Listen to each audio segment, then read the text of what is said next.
நீங்கள் உங்களை ட்ரஸ்ட் பண்ணலன்னா வேறு யார் உங்களை ட்ரஸ்ட் பண்ணுவா? நீங்கள் ஃபஸ்ட்டு உங்களை நம்பினா தான் மற்றவங்கள நீங்கள் வந்து நம்ப வைக்க முடியும்.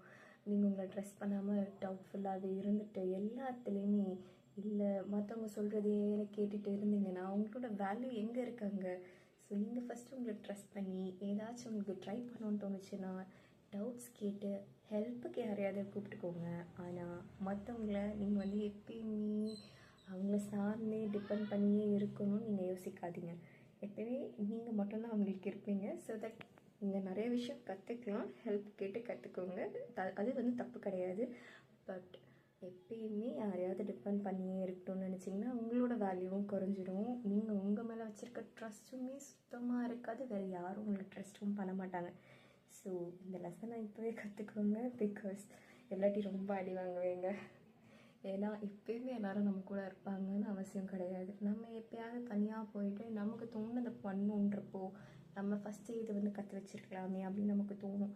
ஸோ நீங்களே கற்றுக்கோங்க. ஃபோனும் இருக்குது, ஃப்ரெண்ட்ஸும் இருக்காங்க சுற்றி. ஃப்ரெண்ட்ஸ் இல்லைன்னா ஃபோன் இருக்குது. ஸோ நீங்கள் ஃபோன் யூஸ் பண்ணி நிறையா கற்றுக்கலாம்.